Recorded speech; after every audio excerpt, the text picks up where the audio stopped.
Welcome on this very special day, International Women's Day. You can't miss it. My name is Marijke Troelstra and I'm the cultural programmer at this library. We are very honored to be able to host this very special event organized by our dear colleague and partner Pilar Tena, director of the Instituto Cervantes Utrecht, in collaboration with UNIC. Thank you very much for having this program here. Theme this year is women and journalism.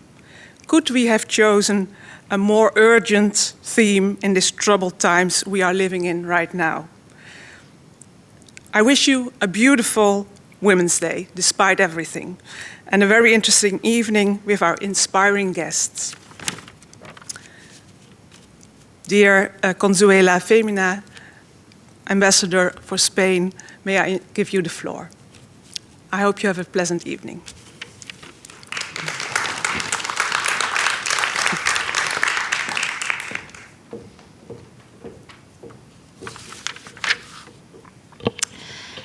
Buenas tardes, good evening to everyone. It is a pleasure for me to be here, a real honor to be here at OBA to celebrate the 8th of March. It's one of my first activities here as ambassador, and I cannot start in a better location and occasion. Instituto Cervantes has organized 4 consecutive editions of International Women's Day, choosing for every of these occasions a specific theme: women and books, women and art, women and science, and women and music. This year, the theme is women and journalism, a topic of the utmost importance, since similarly to what happens in other fields, women journalists have to make greater effort to be seen, to be heard, to be read, to obtain positions of responsibility, and so on. In addition, seeking a bigger audience and a connection with the Netherlands, for the last couple of years we have collaborated with our colleagues from the UNIC Netherlands cluster, and we have sought to involve Dutch women relevant in the field discussed every year. We have invited European and Dutch journalists to speak about the role of women in journalism and the media, from their different and wide perspectives, such as the challenge faced by the profession, harassment on social media, equal opportunities, special problems for women in certain areas of the world, or women journalism in conflicts. We also appreciate the enormously essential support of the Openbare Bibliotheek Amsterdam in a rich program of collaborative events that we have been holding for the last 3 years at the OBA, the institution from where Instituto Cervantes operates here in Amsterdam. I really thank the management of OBA for this opportunity to visit the library and to celebrate this event here.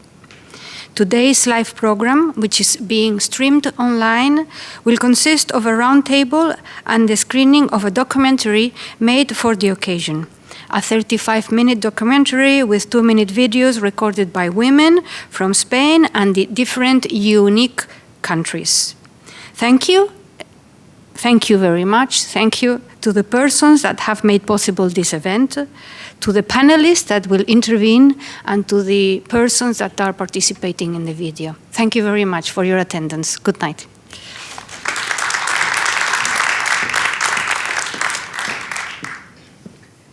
Well, I think it's my turn now. I am Pilar Tena. I'm the director of Instituto Cervantes in the Netherlands. And I will be moderating the evening and acting a little bit as a conductor of what is going to happen here. The ambassador has already said a lot of our thank yous, and of course I don't want to repeat myself, but I do want to thank also the Embassy of Spain, its support, of course, Unique Netherlands for their support as well. It's more than a support. We really are co-organizing and working together on this from the beginning. Also, I want to thank some particular partners in Unique, some embassies and institutes that have been particularly enthusiastic and particularly helpful. And of course, the main thank you is to so many women that you will see now the documentary a little bit later on, and you will see each of these women who have given their time and their work to be part of our commemoration today. Also, of course, I want to thank the teams at the OBA, our technical friends there and all the team here, and also our team at the Cervantes, who nothing would be possible without them.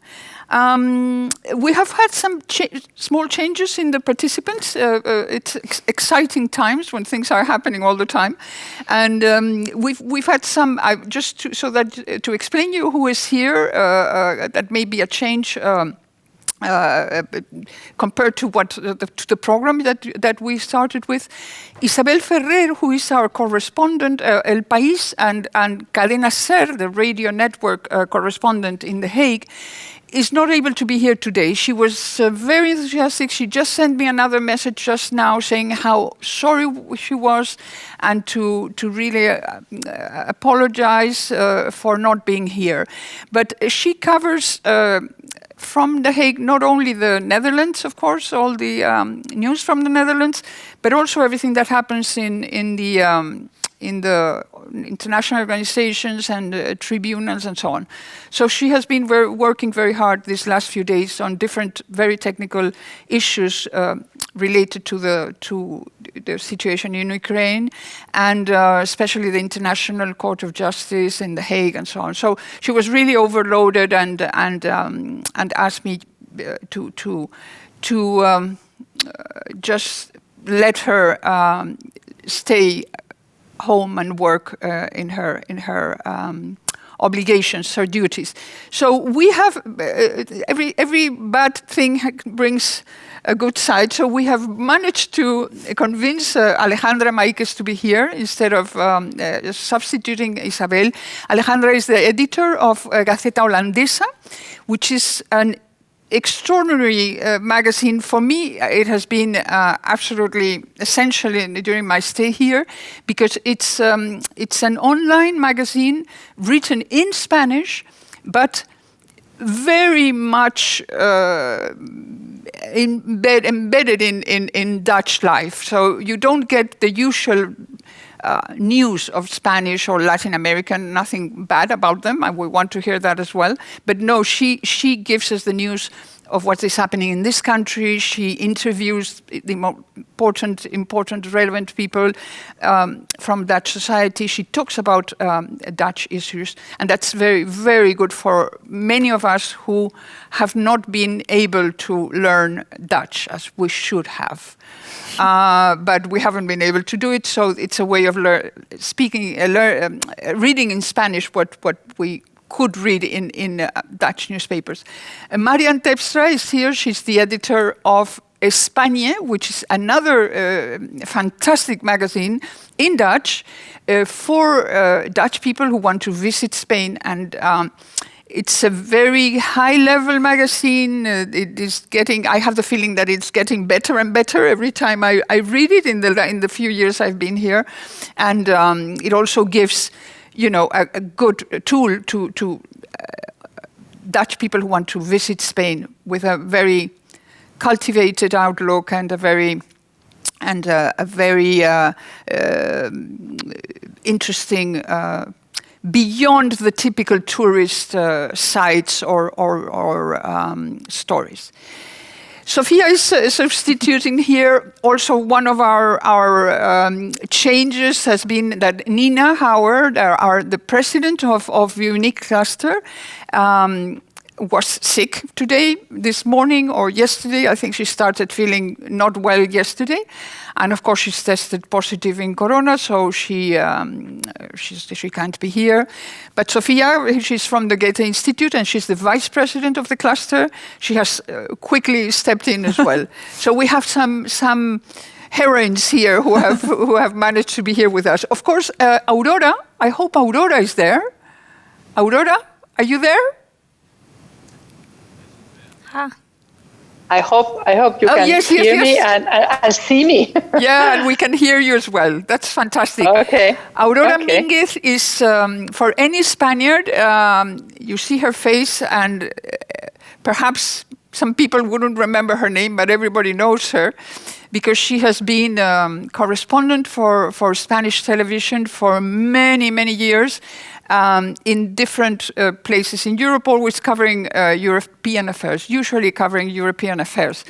She's been in Brussels, in Berlin, in different places, and she's one of the faces of international coverage information in our television. And we're very grateful. I think you're in Berlin. I'm not quite sure.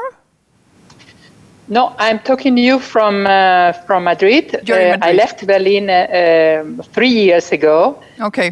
But part of my mind is in Berlin. Part of my mind is in Paris, where I was also living and working as a correspondent for Radio Nacional de España. And part of myself and my mind is, of course, in Brussels, and of course in Kiev and in Ukraine, and hoping for the best. Absolutely.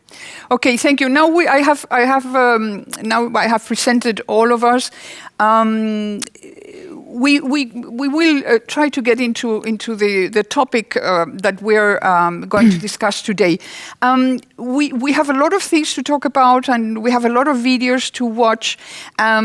So let me say that this year topic has, of course, we decided we were going to speak about women and journalism many months ago. We started working, and we never thought we would be in the situation we are right now on March 8th. This situation, this war situation, the disaster of the European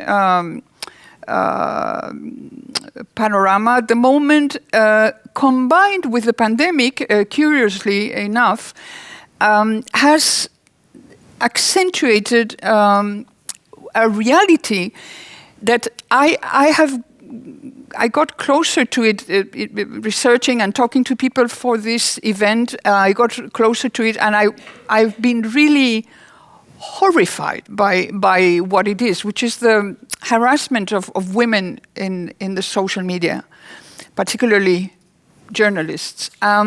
So we are going to hear about this from a person called Javier Luque, who is by chance a Spaniard, but works for IPI, which is the International Press Institution. And he also works with OSCE, but he's going to explain to us now. He's going to tell us about an incredible documentary that he has done, and he has written and directed. And we're not going to see his documentary because it's too long, but he's going to tell us about his work at IPI. I think it should be ready now. Javier Luque.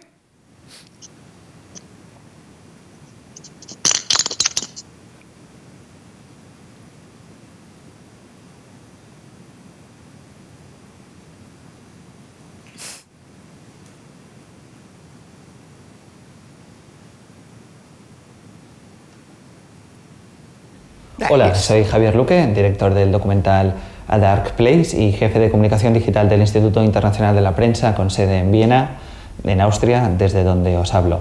A Dark Place, el documental, nació con el objetivo de sensibilizar a la población sobre el impacto que tienen los ataques en redes sociales contra los periodistas y concretamente contra las mujeres periodistas, porque aparte de recibir ataques y amenazas por su trabajo, también lo hacen por el hecho de ser mujer, es decir, son ataques machistas.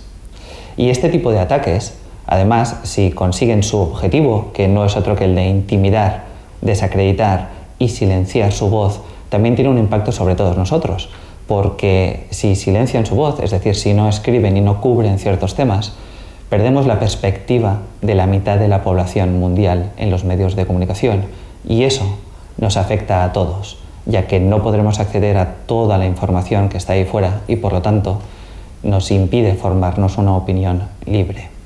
Desde el IPI, desde el Instituto Internacional de la Prensa, aparte de trabajar en sensibilizar a la población sobre este tema, también trabajamos en soluciones.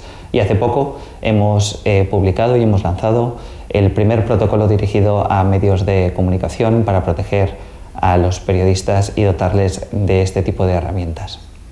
Así que nada, solamente me falta agradeceros, o me queda agradeceros a todos vosotros por atender a la proyección de este documental y a la Organización para la Seguridad y Cooperación de Europa por financiarlo.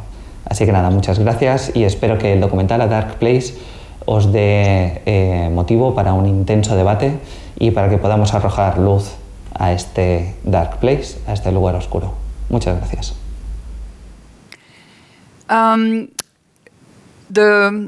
The link to the documentary is there. If you don't have time to get it now or during the streaming, this is going to be in our YouTube channel and in Oba's YouTube channel, so you can always get it from there. It's a 12 or 13-minute documentary, and I really recommend you to watch it.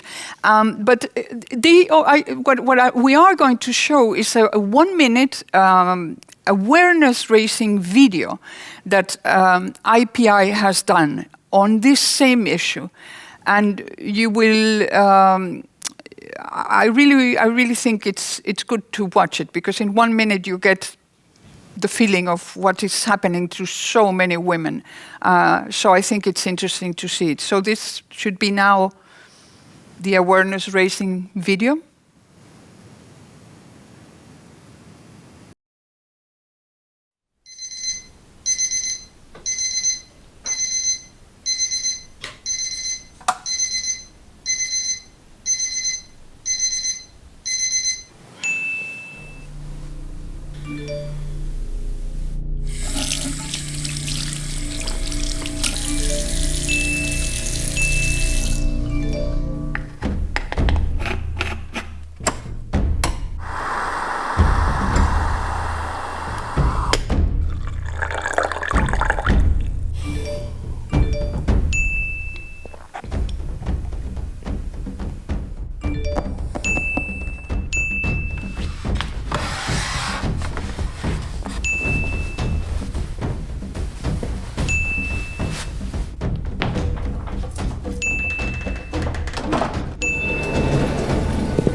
Well, as you can see, this is absolutely terrifying, and also we will see in our own documentary later on that a lot of the journalists talk about this. So it's not just a video done like that of a few people who are going through these experiences. It's something that it's happening every day to a lot of women journalists, which I think is absolutely terrible. And it is apparently the pandemic, the 2 years relying so much on information through the media, through the social media, has even made this much worse. What do you have any comments on this issue, Alejandra, that you can perhaps? That I can share. Well, as a journalist, what I can say maybe is that what has changed in the past years when I started working and as a freelance and now as well when I publish in print media, for instance, you feel much more protected because if you're publishing on a print magazine, there will be no reactions to what you're saying. So I kind of envy the pastimes of the journalists who would write their piece, send it to the editor-in-chief, and that was it. So right now every time you click on publish, you're exposed to what's going to happen next. And I personally haven't had this feeling of insecurity, of sexual harassment. Of course, there is a lot of hard criticism everywhere all the time. Mm-hmm. It's like if we're giving, through social media, we're giving the platform to those who in their anonymity can say whatever they want. And of course, the risk of all this is the self-censorship. And we cannot go back to that. Mm-hmm. That's, Marian, would you like to say something about this?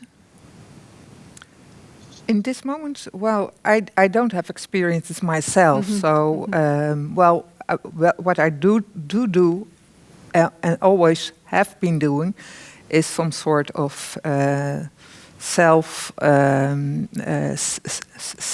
censorship.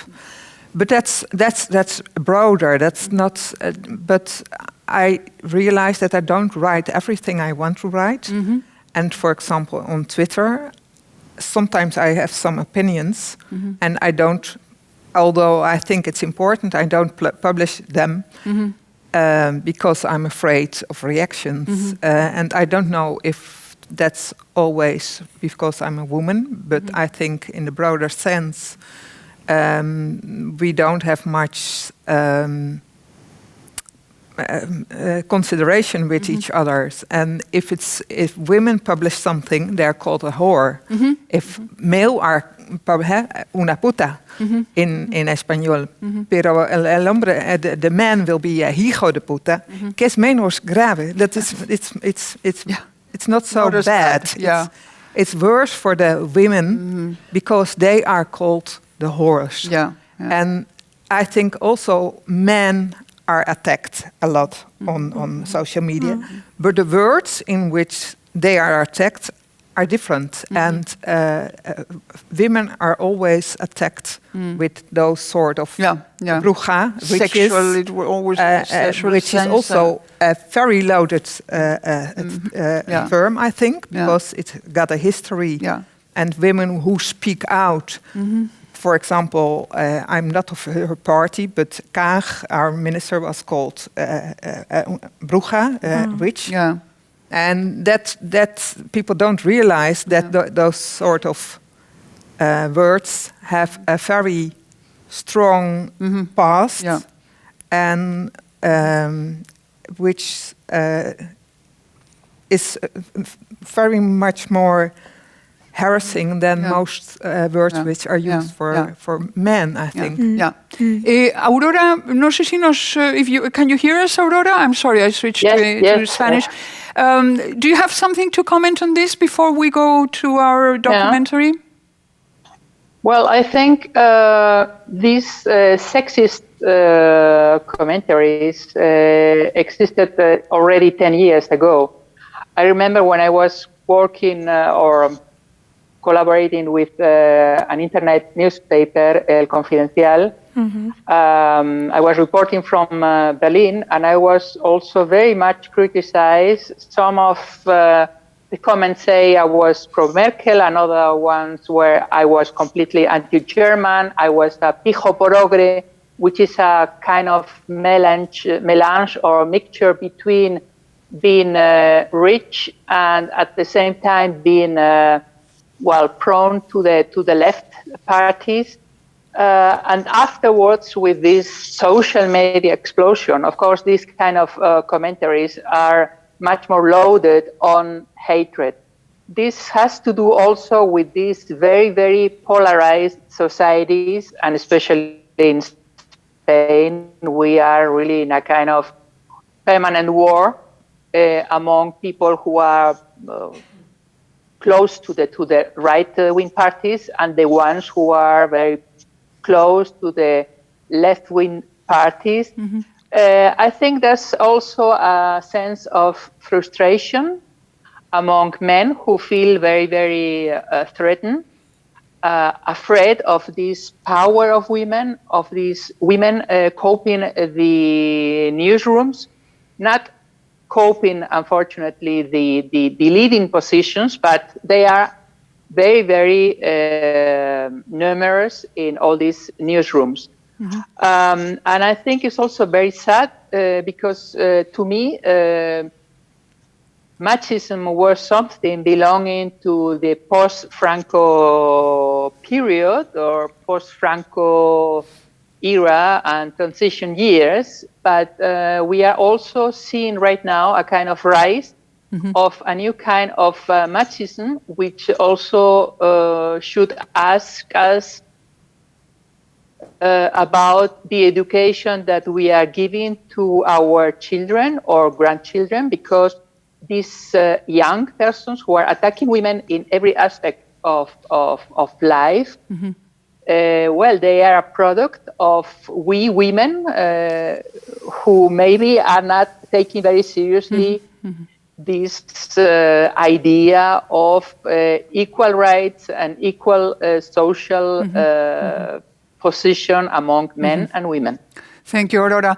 Sofia, would you like to comment something, or we will pass to our documentary? But I would like to hear what you think. I mean, I was so shocked when I saw this, and also what we're going to see now, where you will see how so many other women refer to this issue. Yeah, I mean, I didn't know the numbers and how bad it actually was. But when I did my speed preparation for this, I saw it.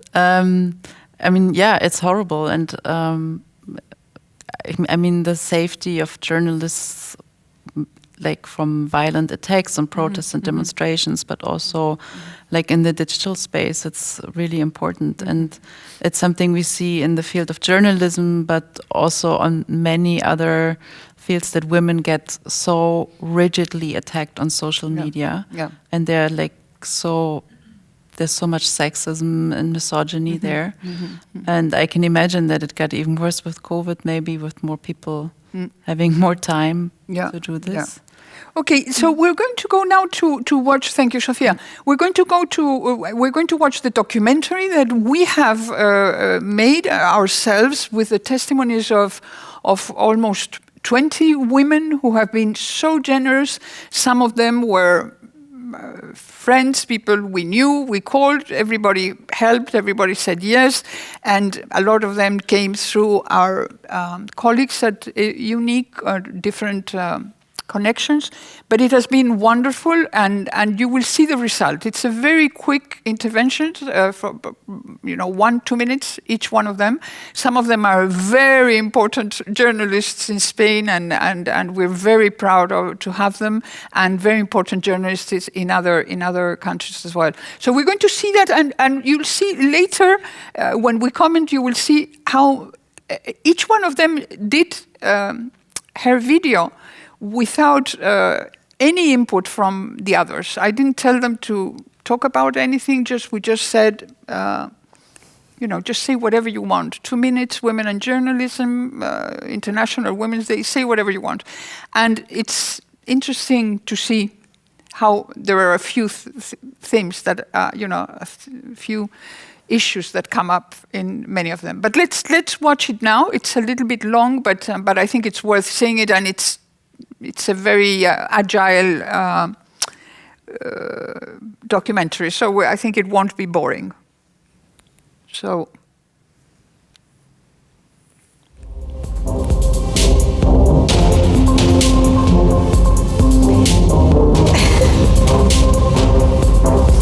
Se ve mal. No, se ve.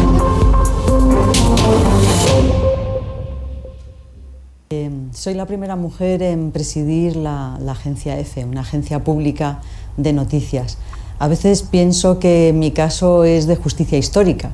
Mi madre trabajaba en una empresa pública y tuvo que dejar el trabajo por matrimonio. En aquel entonces, años 50, en España las mujeres que se casaban tenían que abandonar sus puestos de trabajo en las empresas públicas y además tenían topado, digamos, las posibilidades de promoción. En algunos casos porque se consideraba que eran trabajos de alto riesgo para las mujeres y en otros simplemente porque la capacidad de decisión se daba solo a los hombres. Entonces, bueno, es verdad que ha habido otras mujeres que han presidido ya empresas públicas en España y en mi caso yo espero no ser la última y sobre todo una cosa que me gusta mucho es que esto es cada vez más habitual. Los medios de comunicación en general son, digamos, un poco el refugio, ¿no?, todavía de un cierto machismo o una cierta misoginia. Y, por ejemplo, hay secciones, las de opinión, que están reservadas casi en exclusiva para los hombres en la mayoría de los medios. También las decisiones las toman los hombres. Esto, la verdad es que yo llevo 40 años en esta profesión y he visto cambios muy importantes y muy esperanzadores. Debo decir, sin embargo, que bueno, pues en EFE tenemos todavía una brecha salarial. Estas cosas no son fáciles de terminar con ellas de un día para otro. El 90%, o sea, las mujeres cobran en EFE el 90% de lo que cobran los hombres como media y también la mayoría de los trabajadores de EFE en todo el mundo son entre un 60% de hombres, 40% de mujeres. Esto se va cambiando poco a poco. No es difícil porque es verdad que aquí las mujeres ya tienen, digamos, han accedido a ese segundo escalón. Es muy fácil ver el talento femenino, pero esa brecha salarial es preocupante.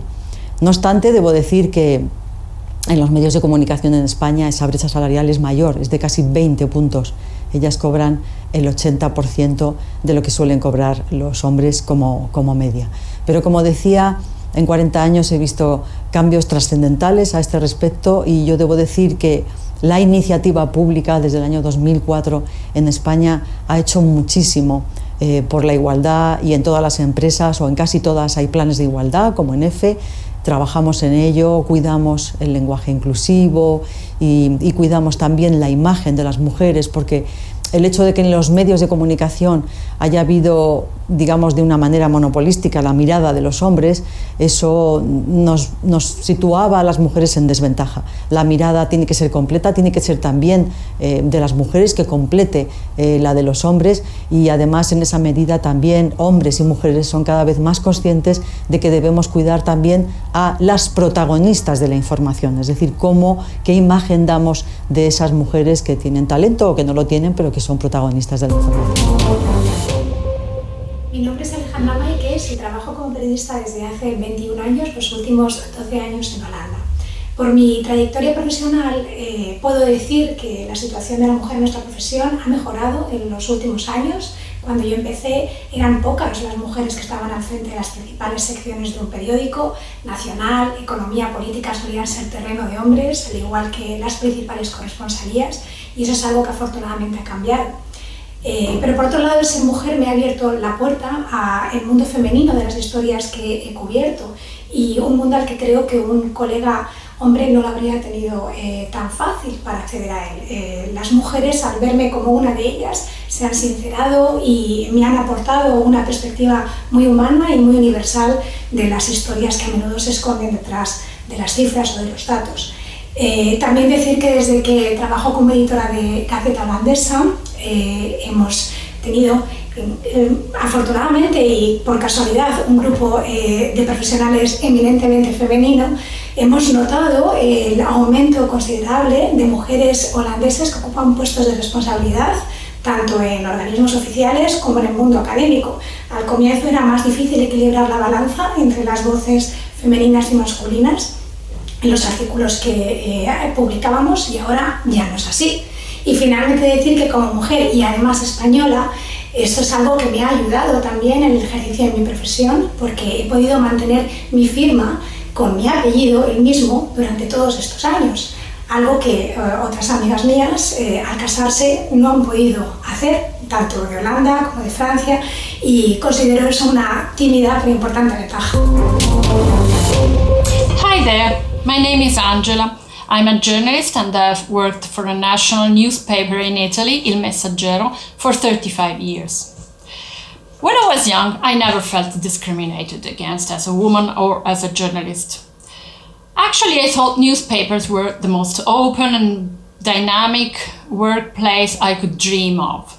But reality soon set in. I remember at one of the first meetings in the newspaper, one of the big brass said, "Ladies, please cover your ears. Don't listen to me because I have to say something harsh." And he did. That was a shock because that felt outdated, backward, and patronizing.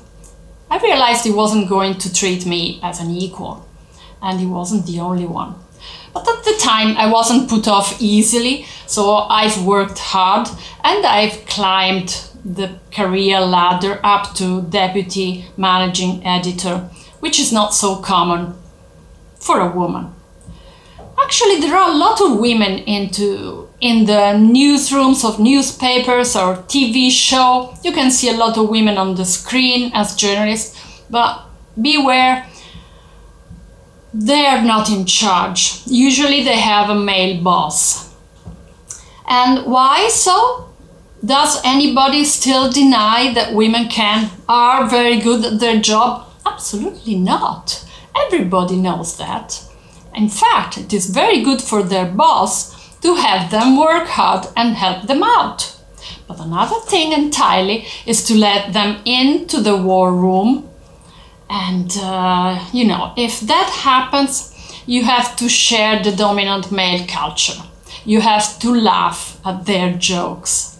And if you try to get across a different opinion, sometimes you're out. So I think women still have a long way to go in Italy, in journalism as in other fields. And nobody's going to let us in peacefully. We're going to fight for it. Es maravilloso que una mujer pueda hacer semejantes cosas. En 1521, hace ya más de 500 años, el pintor Albert Durero se refirió así al trabajo de Susan Harenwood, la primera mujer artista de Inglaterra y de la corte de los Tudor. Todavía hoy el reconocimiento de su figura depende mucho del hecho de que Durero la mirara y comprara uno de sus trabajos, como hemos podido ver en la exposición de la National Gallery. Y esta reflexión tiene mucho que ver con las contradicciones del periodismo cultural. Todavía hoy son los hombres quienes tasan y deciden mayormente lo que tiene mérito, porque ellos siguen siendo más allí donde se toman las grandes decisiones y las responsabilidades directivas. Son más en los centros de poder. Hola desde Sevilla, soy Charo Ramos, periodista cultural, desde hace 15 años jefa de cultura del Diario de Sevilla. Me apasiona mucho mi trabajo. Creo que el periodismo cultural democratiza la cultura, alienta la reflexión y es una brújula que marca la excelencia. Somos prescriptores y pedagogos de los grandes tesoros de nuestra civilización y de nuestra lengua, y además lo hacemos en tiempo real, cuando sucede la creación. Por eso creo fundamental que el periodismo cultural debe también poner el foco en las sombras que acechan a nuestra realidad, y una de ellas es la escasa presencia de la mujer en los puestos directivos. Nos faltan interlocutoras en las direcciones de los museos, de las empresas periodísticas, de las filmotecas, de los auditorios.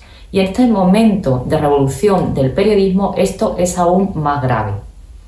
porque probablemente el periodismo económico, político o deportivo están sujetos a las mismas contradicciones. Sin embargo, el periodismo cultural siempre ha sido el más orillado y ahora, en un momento en el que todos compartimos la realidad de la banalización de los contenidos, la dictadura del clic y el linchamiento digital, realidades que nos afectan a todos en esta revolución del periodismo en tiempos digitales, necesitamos tener muy claro el compromiso con nuestro oficio y con nuestra realidad de mujeres. Creo firmemente en que debemos defender la isla del periodismo cultural porque también lo hacemos con el que es el patrimonio más importante del que disponemos los españoles, la lengua de Cervantes. Esa lengua que ha resistido a todos los exilios, los religiosos, los políticos y ahora, en tiempos del COVID, los económicos, y esa lengua maravillosa del Quijote que nos sigue uniendo en el acto de hoy. Muchas gracias a Pilar Tena, gran directora y escritora, por esta oportunidad. Voy a contar mi despertar. Era a principios de los años 80, yo trabajaba como periodista en un programa de información en Barcelona y el director del programa de televisión me llama para anunciarme que ha decidido reforzar la estructura del equipo nombrando a un redactor jefe y que lo va a escoger de entre las personas que estamos trabajando con él y que yo no iba a ser la elegida sino un compañero hombre, por cierto, un buen periodista que además acababa de casarse, su esposa estaba esperando el primer hijo y que mis aspiraciones internacionales probablemente me iban a llevar fuera y por tanto este ascenso no era adecuado para mí. Os podéis imaginar que me quedé totalmente anonadada, sorprendida y me di cuenta en ese momento que mi transcurrir profesional iba a ser difícil. Probablemente más difícil del que lo iban a tener los compañeros hombres. Esto ocurrió hace décadas, pero es que en estos momentos estamos en una situación todavía compleja. En los puestos de dirección de los medios, los puestos de responsabilidad, donde se deciden temas, donde se deciden líneas editoriales, donde se decide lo que va a las portadas, donde se decide sacar a la luz asuntos que son de importancia clave para las mujeres y visibilizarlas, estamos todavía muy ausentes. Y eso lo vemos también en los medios sociales, donde incluso hay una violencia grave, durísima contra las mujeres que están ejerciendo el periodismo y sobre todo las que están más desprotegidas, que no forman parte de redacciones consolidadas. Y quisiera también tener un recuerdo para el trabajo que están haciendo muchas reporteras en lugares de crisis, de conflicto, de guerras. Yo estuve en esos escenarios hace tiempo, pero sin ninguna duda la situación se ha puesto todavía más difícil y la vulnerabilidad que encuentran es más grave. Y este 8 de marzo, el primero que ocurre después de la desbandada internacional de Afganistán, debemos de tener un recuerdo especial para las mujeres, las periodistas. Muchas de ellas han huido, otras se han escondido, están aquí con nosotras en España, en Europa, hay muchos países que les dan acogida. Es fundamental que nos acordemos de ellas y de lo que ha sido su esfuerzo para democratizar, para estabilizar un país y sobre todo que nos acordemos de las mujeres que se han dejado atrás, que se han dejado en un país convulso que parece que haya desaparecido del mapa, donde hay millones y millones de mujeres, también de hombres, que están sufriendo mucho. Hagamos del 8 de marzo del 2022 un día de recuerdo y de acción para todas ellas. The topic women in journalism is very complex. There already was much said about the problems that there are not many women in the decision-making positions, which is similar in Western Europe. This is maybe even worse in the Czech Republic. But there is another problem, and that's the topic why we are not writing more about women topics. and why we actually don't have more women journalists, or at least the same number as we have in the field of like male journalism. Because so, if we take the figures, we have more women studying and graduating in the journalism and media studies in the Czech Republic than of male students who are graduating from the same field. But still, at the end, according to the study from 2018, we have 53 male journalists and only 47 female journalists approximately, which are covering mostly male topics. There's a lot of men in general, of course, in politics and policy-making fields. And we can see it, for example, in our new Chamber of Deputies. Now we have the biggest number of the female deputies, but it's still only 50 from 200. It is going to change to 51 very soon, but still. So maybe that's another problem, that we women are not just enough in the decision-making positions. It's not enough of us, but we as well do not cover like women topics that much as we should. The Me Too movement, which was very strong even here in the Czech Republic, changed it. For example, in our independent daily Deník N, we covered it a lot. We still do, but still, if we see the articles, they are mostly covering men. The photos we have mostly of men. So maybe that's another thing we should change, and not just who is in the decision-making position there. Quiero mandar un saludo a mis compañeros de Holanda, desde aquí, desde el Instituto Cervantes de Nuevo México. Y bueno, dar testimonio de profesiones en las que las mujeres no hemos estado muy presentes habitualmente. En mi caso es el de crítica de rock. Yo empecé a ser crítica de rock en 1993 en el diario El Mundo, y efectivamente era un mundo dominado prácticamente por hombres, había pocas mujeres. Quizá Patricia Godes era un nombre que a mí me resultaba pues con un ejemplo a seguir, ¿no? Ahora afortunadamente hay muchas críticas de rock, aunque tampoco muchísimas, y yo creo que el gran secreto para sobrevivir en un mundo como el del rock, siendo mujer y no siendo la cantante de un grupo, es fundamentalmente, pues como en casi todo, ser muy profesional, tener que demostrar la profesionalidad más que el resto de tus compañeros, tener que demostrar que mereces estar ahí, cosa que muchas veces los hombres no necesitan. Y después yo creo que el humor, cuando me he visto en alguna situación, que la verdad es que la mayoría de los compañeros han sido bastante respetuosos, pero cuando me he visto en una situación un poco delicada en la que se planteaban cosas no profesionales o se ponía en duda mi profesionalidad, yo creo que cuando respondes con sentido del humor, todo se alivia. Y bueno, pues feliz 8 de marzo, feliz Día de la Mujer, y disfrutar mucho de este día y aprovechar para hacer cosas que se supone que no hacemos las mujeres. Hola a todos, me llamo Isabel López y llevo unos 5 años trabajando como periodista. Cuando me ofrecieron la oportunidad de ser parte de este proyecto tan bonito, empecé a pensar qué significa para mí ser una mujer periodista, y me di cuenta que ambos conceptos, ser mujer y ser periodista, están intrínsecamente unidos en mi experiencia. Ya desde la universidad éramos como un 70% o un 80% de mujeres estudiantes, y después, cuando comencé a trabajar, la mayoría de mis colegas y de las personas que me enseñaron también han sido mujeres. Me parece que es una circunstancia bastante peculiar y que se la debo a aquellas mujeres que lucharon por las oportunidades que tengo hoy en día, antes de que yo siquiera soñase con dedicarme a esto. Pero también creo que, pese a haber vivido en este ambiente tan propicio a que yo me desarrollase como mujer periodista, todavía una perspectiva feminista dentro del periodismo es necesaria, porque digamos que creo que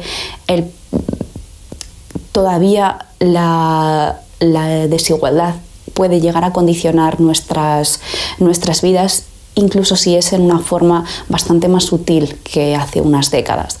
Por ejemplo, me gustaría subrayar un tema que creo que afecta a muchas jóvenes periodistas también, que es la sensación de inseguridad con la que muchas veces creemos, que nos hace dudar de nosotras mismas y de nuestras propias habilidades y opiniones.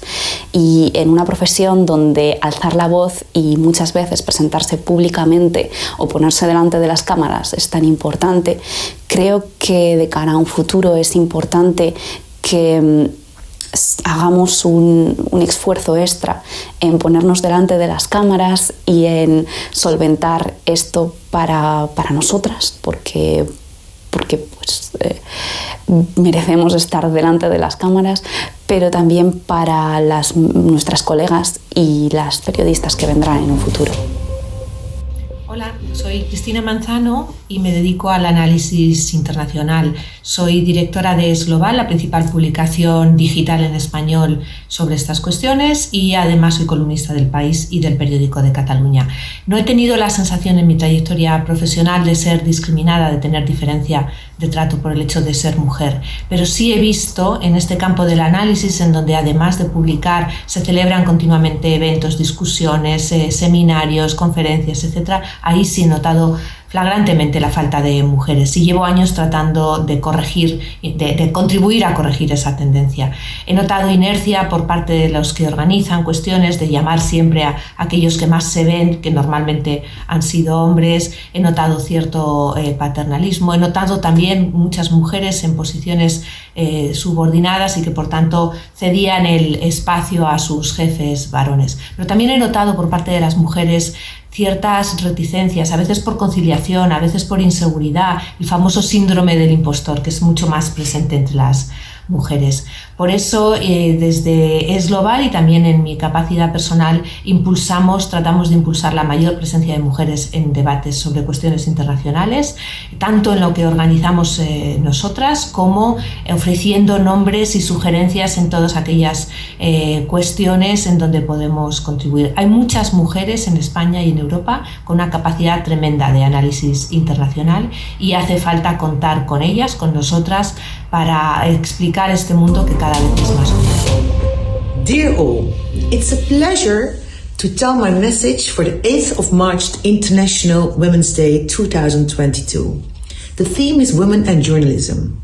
I write on a weekly basis columns for RTL News. The subjects are mostly about diversity and women's rights. I write mostly about taboos and subjects about women issues.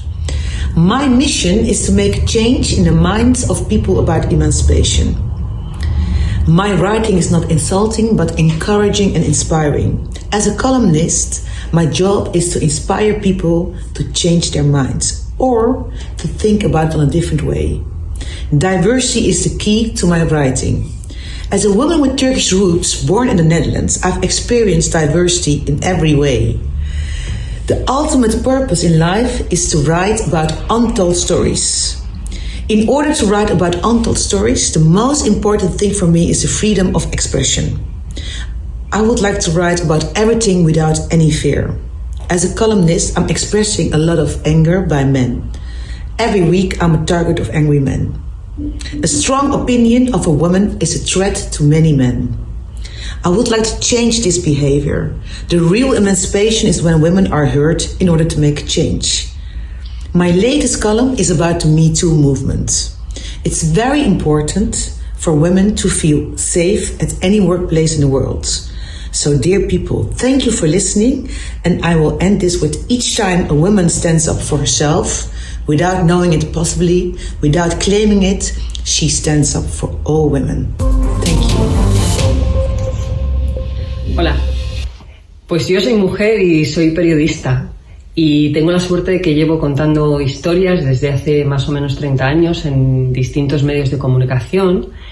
He tenido jefes y jefas, siempre he podido contar lo que quería desde la perspectiva que consideraba oportuna, y siempre con la visión de que vivimos en un mundo en el que, bueno, las mujeres todavía no tenemos el 50% de todo.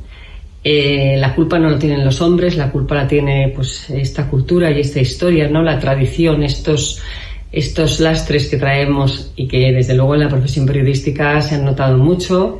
Sabéis que hay una mayoría de mujeres dedicadas al periodismo, sin embargo dirigiendo medios o subdirigiendo no hay tantas. Yo he tenido la suerte de estar en sitios de mucha responsabilidad, tanto en el periodismo de medios como ahora en el periodismo de empresa. Llevo como 3 años y pico trabajando para Merck, que es una empresa de ciencia y tecnología con mucho foco en la salud y sobre todo con un compromiso claro y concreto y demostrable por la igualdad. He tenido y tengo la suerte de trabajar con una jefa a nivel europeo que cree y es militante y sabe que esto no va de salir diciendo cosas, sino de demostrarlo.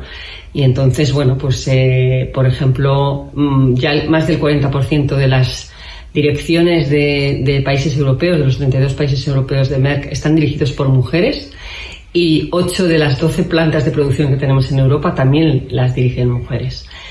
Nuestra CEO mundial, Belén Garijo, es una mujer, es la única en el DAX alemán. Todo esto lo que va es creando una cultura, es creando un mensaje para las chicas jóvenes. Si se quiere, se puede. Os mando un abrazo con motivo del Día de la Mujer. Adiós. Hola, buenas tardes. Muchas gracias por invitarme a participar. Yo quería dejar 2 ideas claras. La primera tiene que ver con la importancia de que la presencia de las mujeres en los ámbitos de poder de los medios de comunicación no se limite a estar, sino a ser. Creo que es importante, incluso decisivo, que las mujeres aporten otra manera de ver las cosas y una conciencia de lo que son los micromachismos o lo que es el estado de las cosas que el patriarcado nos ha legado. Y entonces tienen que comprometerse con esos valores. Porque en segundo lugar creo que es muy importante que además no resistamos a ser solamente una especie de paripé, un escaparate o un florero de nuevo cuño. Ha sido muy interesante el reto que ha lanzado estos días la ministra Nadia Calviño, que se ha negado a estar en ningún acto donde solamente esté ella en razón de ser ministra. Yo creo que en muchos casos también hemos visto que hemos estado y estamos en actos cubriendo una cierta cuota, un paripé, como decimos en Andalucía, pero solo somos las coordinadoras, las moderadoras, las presentadoras de actos donde los que realmente hablan, tienen la palabra y llevan la voz cantante, las autoridades son ellos. Entonces hay que resistirse a eso, igual que a lo que la filósofa Victoria Sendón llamaba los arenes de los políticos, ¿no? Que a pesar de la paridad, el machismo encuentra el atajo rápidamente y se ve que los hombres siempre se mantienen anclados a los puestos impares y las mujeres van cambiando en los pares con una alegría sorprendente, ¿no? Me parece que toda vigilancia es poca, porque en general, aunque la lucha feminista indudablemente ha tenido un gran avance, estamos viendo que se están produciendo serios retrocesos y las amenazas son evidentes. Muchas gracias y buenas tardes. Estonian media cannot quite be taken as a good example when portraying female leaders. I myself experienced this situation some years ago when I left journalism for politics. Questions about personal life were on the lips of many journalists who interviewed me. My wish to keep these topics out of the spotlight was ignored and stories were published. Socially active women are substantially less in media than men. Women are given the possibility to be in TV shows and women's magazines. They are put in the middle of topics like fashion, children, home, relationships. The Estonian media clearly act as a recreator of traditional gender roles rather than a breaker of stereotypes. We hardly ever hear of female experts. Common to all young democracies, many decisions in Estonia are often made behind the scenes, so to say, in places where you meet informally like in dressing room, after basketball game, or in sauna, inevitably separated men and women. We Estonian women are 54% of population, we are higher educated than men, and we are placed second in the European Union regarding employment rate. Estonian media have to reflect it. Editorials and media houses need to have a gender policy. That is Durante los más de 40 años que he estado ejerciendo de periodista, me he encontrado a veces con situaciones en que claramente se intentaba, digamos, que dejarte claro que como mujer no podías aspirar a tener puestos de responsabilidad, sino que tenías que conformarte un poco pues con ser redactora simplemente, y siempre había alguien por encima de ti que era quien te guiaba, quien dirigía el programa, quien te daba instrucciones, y tú te tenías que limitar a hacer pues una periodista de a pie más. Como ejemplo, pues a los 5 o 6 años de estar en televisión española me enteré de que mis compañeros estaban cobrando un complemento salarial porque teníamos un trabajo de bastante responsabilidad, y entonces yo no lo tenía, y me fui a reclamar al director de informativos y me dijo, bueno, pero tú estás casada, con tu marido gana bastante dinero, entonces pues no sé por qué quieres aspirar a ganar más. Evidentemente eso es una prueba de que las cosas no eran como debían ser. En segundo lugar, tengo que decir que en mis años como corresponsal de televisión española ante la Casa Real he podido comprobar que en el corazón mismo del artículo de la Constitución que se dedica a la sucesión de la corona hay digamos un borrón, yo lo llamo un borrón bastante grande. Significa que el hombre tiene prevalencia sobre la mujer a la hora de suceder al trono. Creo que es una cosa que se tiene que corregir ya. Si no se ha hecho, no ha sido por culpa del Palacio de la Zarzuela, de la Casa del Rey, sino simplemente porque los partidos, enfrentados entre ellos, no son capaces de ponerse de acuerdo ni para algo tan necesario como eso. No debe haber ningún vestigio ni ninguna muestra de falta de igualdad, de derechos, y ese, desde luego, en torno a la Casa Real me parece que es muy importante y que no se debe mantener ni un minuto más. Mi nombre es Iman Rashidi, soy corresponsal en Países Bajos para medios españoles y llevo unos 5 años en el país cubriendo todo tipo de temáticas, desde la política hasta la cultura y la diversidad de la sociedad neerlandesa. Aprovechando este 8 de marzo, me gustaría tirar un poquito para casa y llamar la atención sobre las dificultades de ser mujer en el periodismo. En lo que a mí me afecta, una de las cosas más incómodas con las que he tenido que lidiar son el acoso en Internet y en la vida real. Creo que es indescriptible esa inseguridad que se siente al estar detrás de una cámara y que se te acerquen para decirte cualquier cosa que te haga sentirte incómoda, silbarte o incluso pedirte el número de teléfono mientras estás tratando de hacer tu trabajo. Algo inimaginable con nuestros compañeros hombres, y lamentablemente es algo que he visto en contextos muy diferentes, desde Países Bajos o Bélgica hasta mi etapa previa en Oriente Próximo. Pero estos 2 años de pandemia, ese acoso se ha trasladado a la red con insultos, estigmatización, discursos del odio que mezclan sexismo y racismo. Son generalmente ataques que subrayan tu género cuando se trata de artículos sobre la política, deportes, derechos humanos o temas sobre las minorías. No sé, he leído frases como lo que yo te haría si te tuviera delante, o los que me lo mezclan todo, ¿no? Pues, ¿qué puede decir una mora? Seguro que tu marido te dicta las cosas o los artículos. En fin, sexualizan nuestro trabajo, se enfocan en nuestra apariencia física y en nuestros antecedentes étnicos o culturales en lugar de criticar nuestro trabajo, que al final es lo único que nos debe vincular con los lectores, con el debate público. El problema con estas prácticas, creo, es la consiguiente autocensura. Se amenaza con silenciar la voz de las mujeres periodistas, que al final evitemos ir a ciertas coberturas para no pasar ese mal trago. Esto, sumado a la precariedad laboral, otro tema que pues puede dar para varios vídeos, solo tienen una consecuencia, y es sobre la calidad del periodismo, que no deja de ser un derecho de la sociedad, y más en estos tiempos de creciente desinformación. Hola, me llamo Marian Terpstra y soy la editora de esta revista. Es una revista que editamos en los Países Bajos sobre España. Y bueno, hasta un par de años no me he fijado mucho en que soy mujer o en el papel de las mujeres. Pero cada vez más, ahora que tenemos una serie sobre la historia de España, yo creo que es muy importante también fijar en el papel de las mujeres.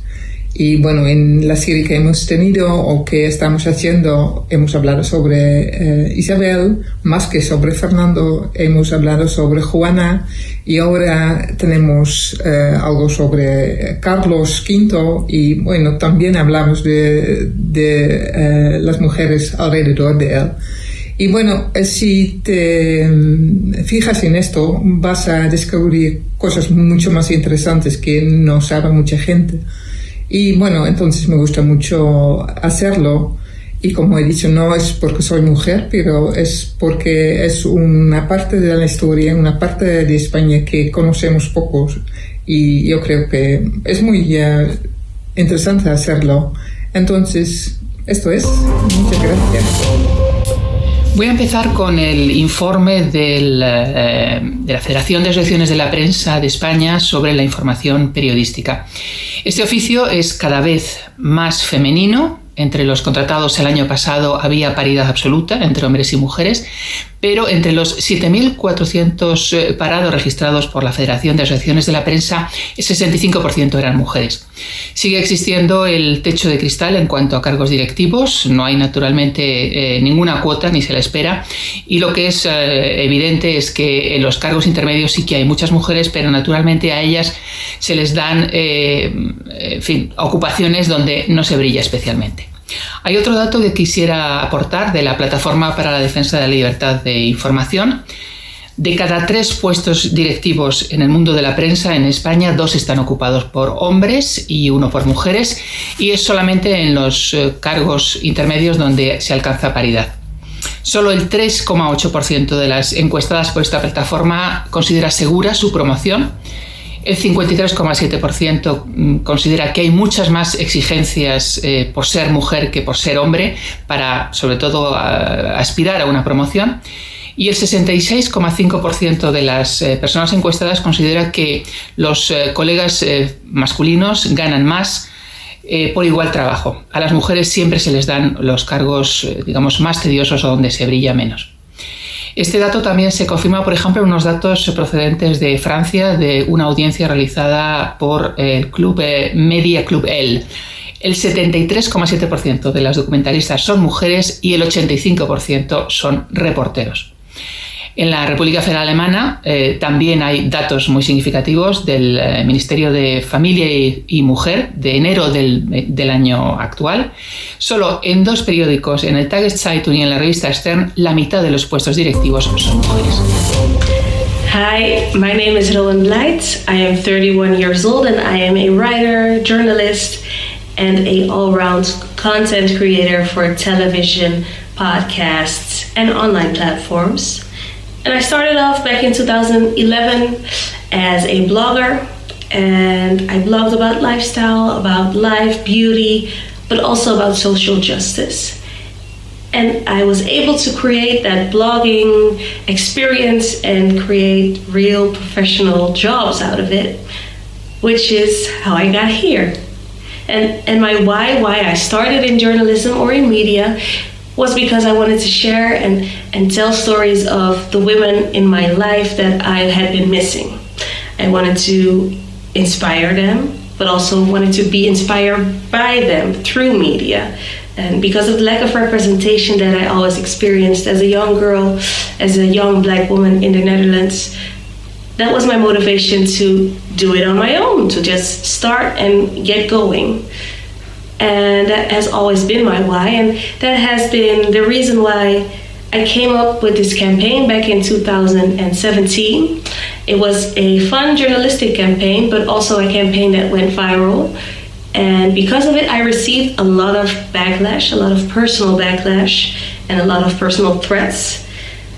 and that was surprising, and that was the reason why I almost lost my why and my fun in creating media and in being a journalist. Then I became a mom, and becoming a mom made me realize that a lot of things don't matter.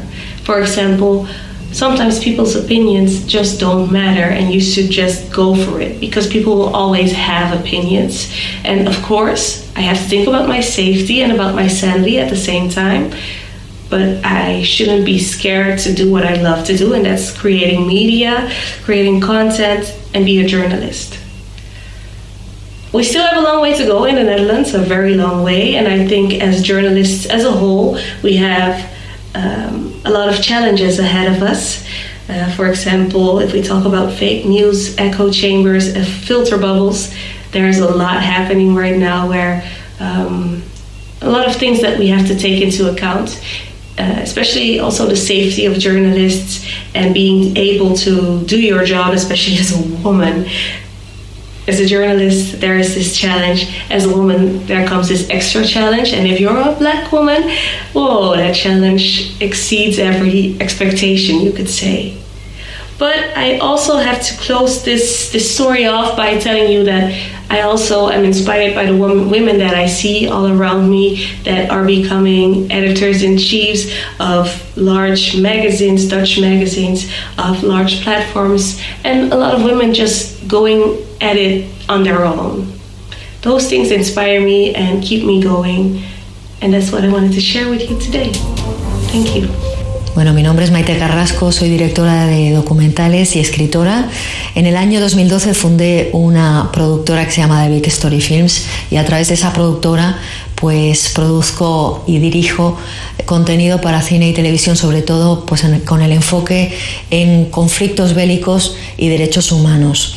Anteriormente pues he sido corresponsal en zona de conflicto y he estado pues en las zonas más peligrosas del planeta, como Afganistán, como Mali, la guerra de Libia, la revolución en Egipto y sobre todo la guerra de Siria, ¿no? Por la guerra de Siria pues recibí varios premios internacionales y nacionales. Aquí en España el Iris, que es un premio pues de la Academia de las Artes y de la Televisión en España, Premionas, o el premio del Centro Internacional de Prensa. Además, pues con los documentales, los últimos trabajos que he realizado, he coproducido Afganistán, La Tierra Herida, una serie de archivo de 4 capítulos que también ha tenido el premio Grimme Preis, que es uno de los más importantes en Alemania. Yo creo que las mujeres desempeñamos una labor en esta profesión que está irrumpiendo, ¿no? En los últimos años cada vez somos más las que estamos haciendo este trabajo, pero siempre tenemos la sensación de que tenemos que esforzarnos más y de que tenemos que luchar más para cobrar lo mismo, sobre todo, ¿no? Para que se nos considere igual, y bueno, y tenemos que vencer todavía la barrera de la invisibilidad.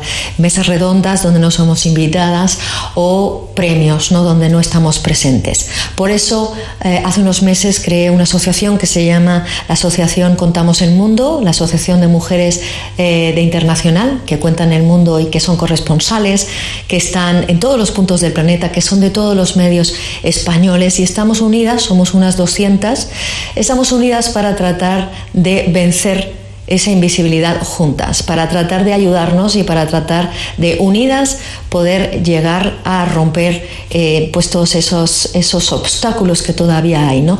Es una asociación que es intergeneracional, están pues desde Carmen Sarmiento, Rosa María Calaf, ¿no? Las pioneras, María Dolores Massana, pues también mujeres que ya llevan mucho tiempo, tienen mucha experiencia, como Mavi Doñate, como Ana Bosch, ¿no? Muchísimas, y también Ángeles Espinosa, y bueno, y también gente que estamos haciendo documentales del mundo del audiovisual, Paula Palacios, y entonces yo creo que es un buen momento para nosotras para crear redes, para comunicarnos también con otras asociaciones y para comunicarle al mundo que estamos ahí, que sepan que existimos.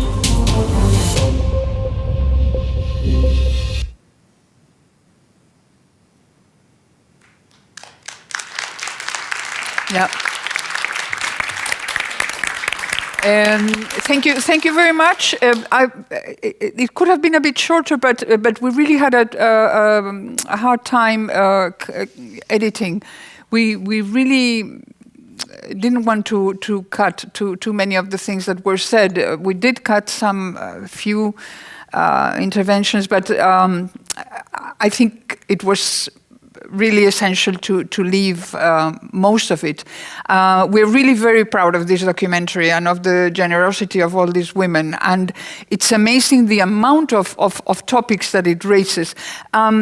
I have a list here of the main topics that have been raised during the documentary, but I would like to pick up, we don't have a lot of time, so I would like to pick up where Maite has left, Maite Carrasco has left, and ask Aurora about the power of getting together and fighting for common causes, because as you have seen, several women mentioned different associations. Galat is also involved in some associations. Maite, you also, Aurora, are very active.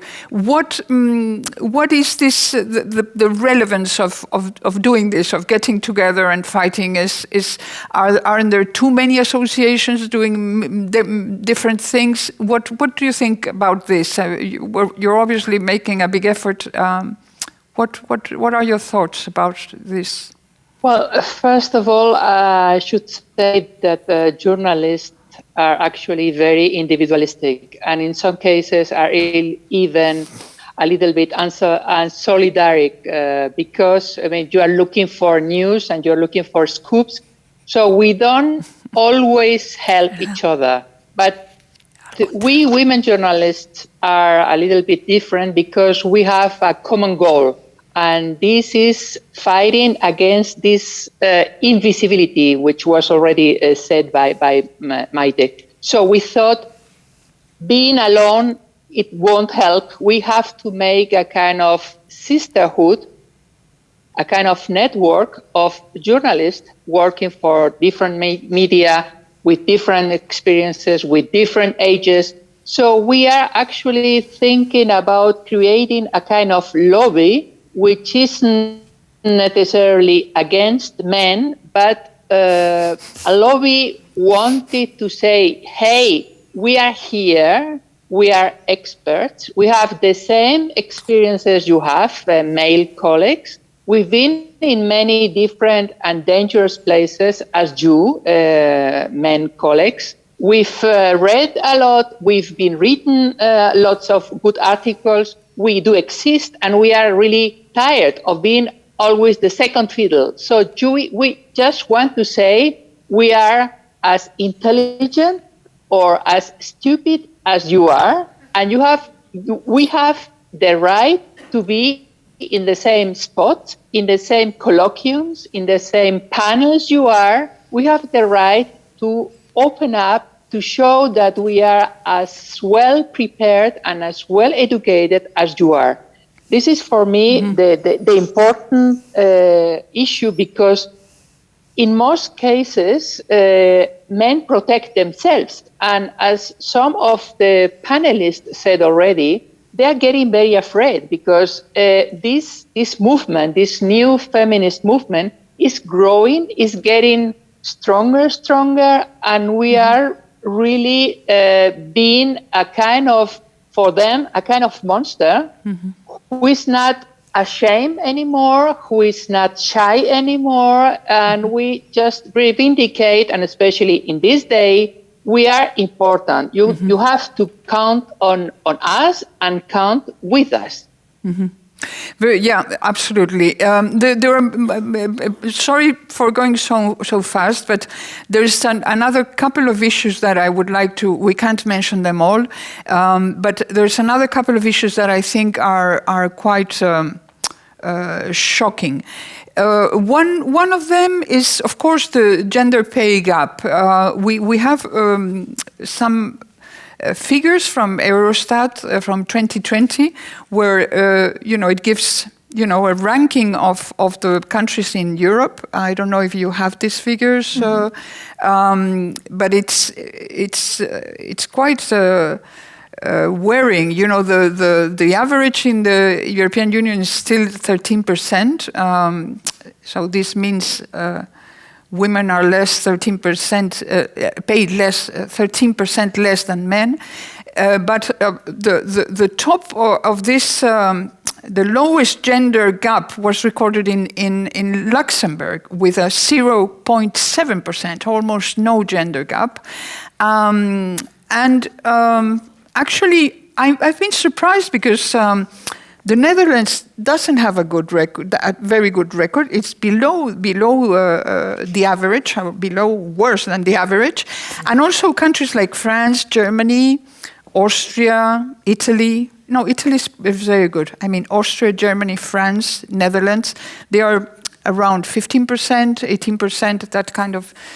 I don't know, have you looked into these figures, Alejandra? What do you think? Or well, I did have. And, I think we can explain it that Dutch women are working part-time a lot more. Mm-hmm. You see, for example, that the gap is less in the Norwegian and the Sweden and Iceland, and that's because they have a better system of childcare. Mm-hmm.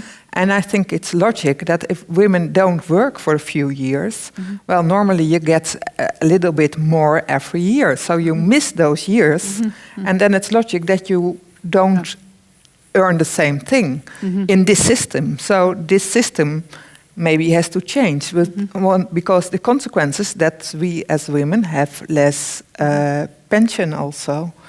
And that's because we're working on two different stages. Right. Because men still don't do what women do for the children. So I think the motherhood should also be paid more attention. And I think we need to create a system also in the pension system and the AOW, how you call it, like pension. We have to see if a woman has been a mother as well. Why does she have to have a less pension than the man who stayed at home, who worked while she stayed at home and cared of the children? So I understand very much the gap in Holland, but I think we have to change the system. That is a good explanation. And it's not that I think that how you call it, where you work, your the werkgever, your employer has to pay you more when you didn't work for 5 years. It's logical that, well, when you come back, but we have to change the system in another way, I think.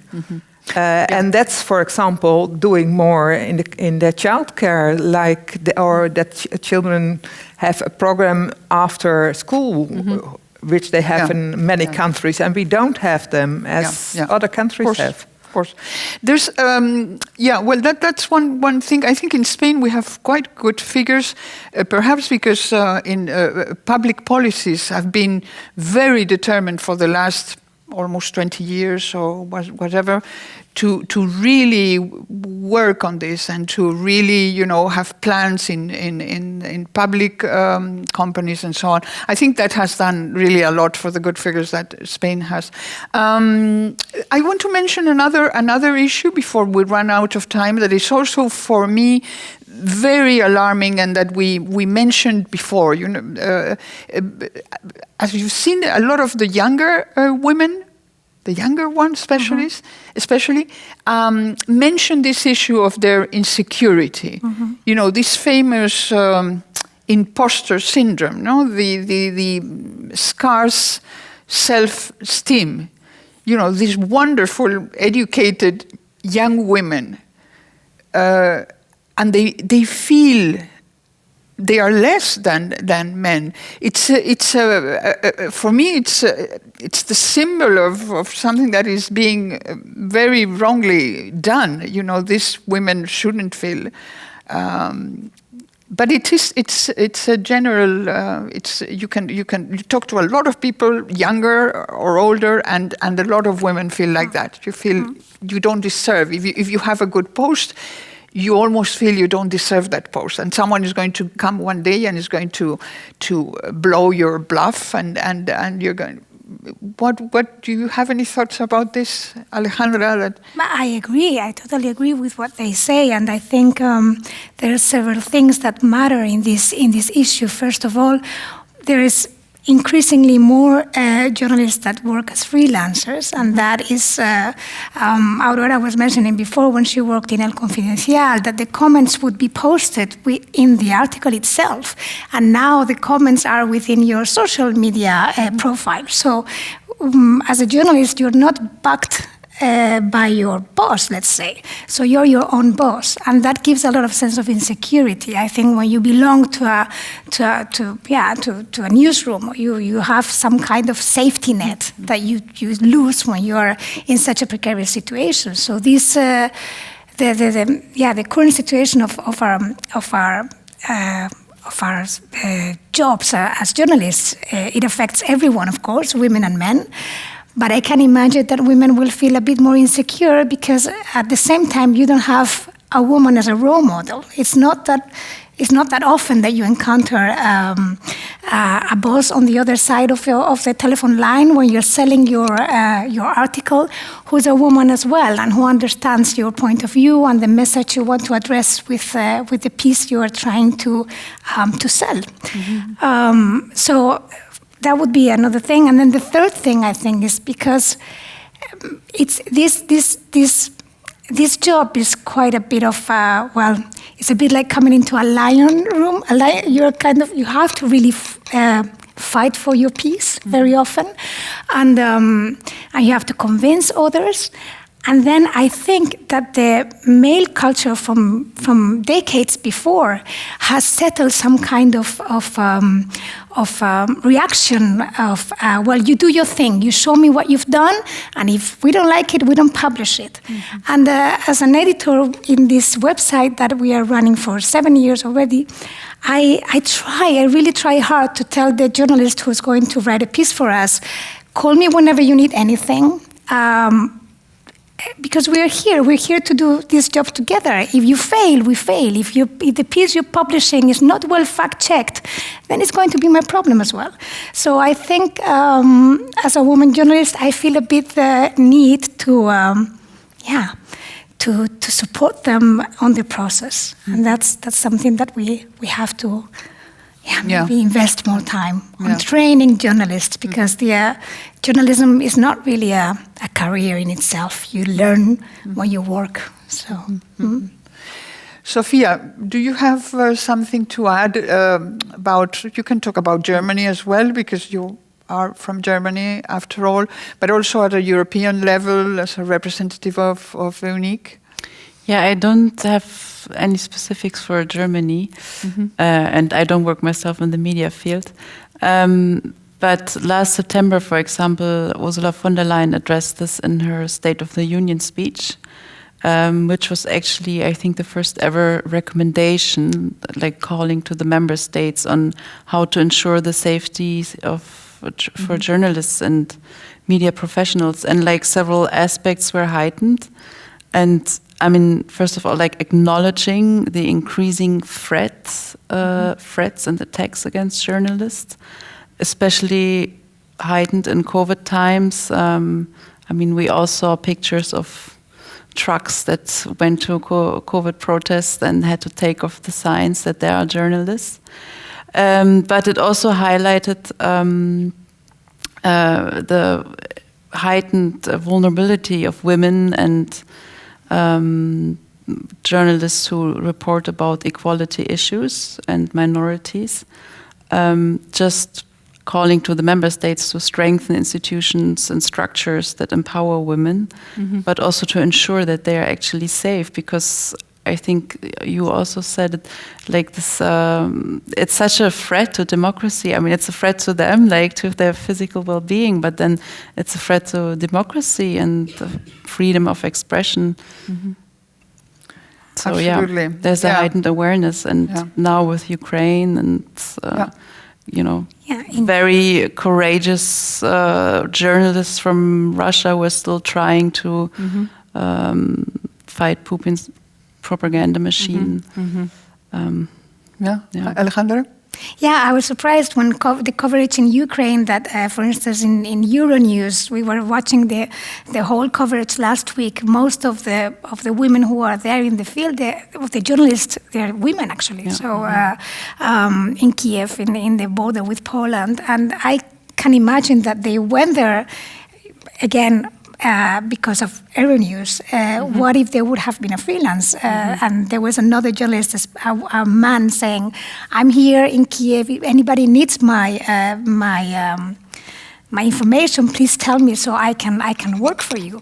And yeah. Javier Luque told me yesterday, we were exchanging emails about today and so on, and he, the first person that spoke here today, that they were in IPI, they were tracking, working, that he didn't have any figures, because I asked him, can you give me something that we could mention? And he said, well, we're still working on this. We're tracking the women journalists who are in Ukraine and in Russia, trying to report about this. We don't have more time. I'm really sorry, because there are so many other notes and things that we have spoken about and discussed. But I would just like to end with this same line of what is happening and is taking really our time and our minds and our hearts during these hard times in Europe.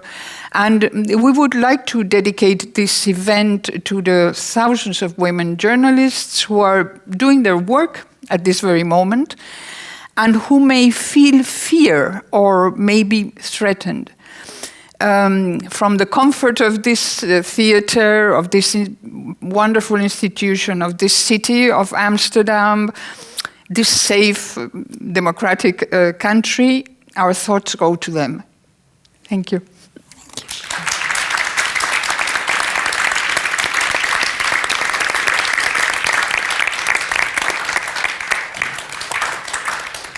That's it.